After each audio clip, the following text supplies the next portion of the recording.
আজকে আমি নিয়ে এসেছি আলু দিয়ে কাতলা মাছের হালকা ও পাতলা ঝোলের রেসিপি। এই গরমের দুপুরে কিছু খেতে ভালো না লাগলেও এরকম আদা বাটা দিয়ে মাছের হালকা ঝোল খেতে নিশ্চয়ই খুব ভালো লাগবে। তাহলে চলুন বন্ধুরা, রেসিপিটা শুরু করা যাক। কাতলা মাছের ঝোল বানাবার জন্য এখানে আমি 4 পিস কাতলা মাছ নিয়ে নিয়েছি। মাছগুলো ভালোভাবে ধুয়ে এতে দিয়ে দিচ্ছি 1 চা চামচ নুন আর 1 চা চামচ হলুদ গুঁড়ো। নুন আর হলুদ মাখিয়ে মাছটা 15 মিনিট রেখে দেব।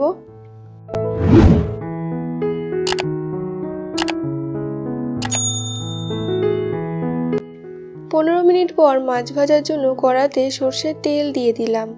তেলটা ভালো করে গরম হলে মাছের পিসগুলো তেলের মধ্যে ছেড়ে দিচ্ছি।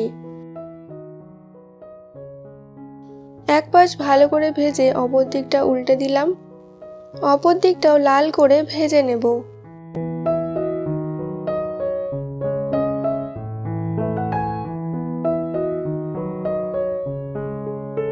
মাছটা দুদিক কড়া করে ভেজে তুলে নিয়ে এই তেলেই ঝোলের আলুটা ছেড়ে দিচ্ছি। এখানে আমি একটা বড় সাইজের আলু এরকম লম্বা লম্বা ভাবে 6 পিস করে নিয়েছিলাম। আলুটা হালকা করে ভেজে তুলে নিয়ে এই তেলেই ফোড়ন দিচ্ছি 1 চা চামচ গোটা জিরে। জিরেটা থেকে সুন্দর গন্ধ বেরোতে শুরু হলে পেঁয়াজ কুচিটা ছেড়ে দিলাম। এখানে আমি একটা বড় সাইজের পেঁয়াজ কুচো করে নিয়েছিলাম। পেঁয়াজটা একটু সময় ধরে ভেজে নিতে হবে। 3-4 মিনিট ভাজার পর পেঁয়াজটা এখন লাল হয়ে এসেছে। এবার এতে দিয়ে দিচ্ছি 1 চামচ আদা বাটা, একটা মাঝারি সাইজের টমেটো 4 টুকরো করে নিয়েছি আর 5-6টা কাঁচা লঙ্কা। আদার কাঁচা গন্ধটা না যাওয়া অবধি একটু ভালো করে ভেজে নিতে হবে। এরপর গ্যাসের ফ্লেম লোতে রেখে কিছু মশলা দিয়ে দেব। যেমন এতে দিয়ে দিচ্ছি স্বাদ মতো নুন, 1 চা চামচ হলুদ গুঁড়ো, 1 চা চামচ জিরে গুঁড়ো, 1 চা চামচ ধনে গুঁড়ো আর রঙের জন্য 1 চা চামচ কাশ্মীরি লঙ্কার গুঁড়ো।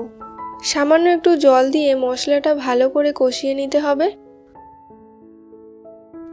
কিছুক্ষণ মশলা কষানোর পর এখন মশলা থেকে তেল ছেড়ে এসেছে।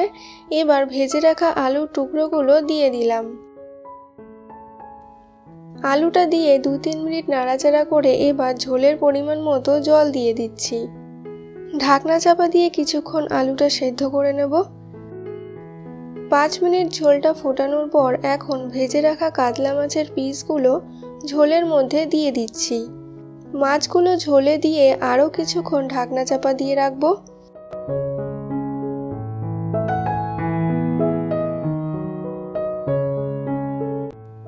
6-7 মিনিট পর একটু দেখে নিচ্ছি।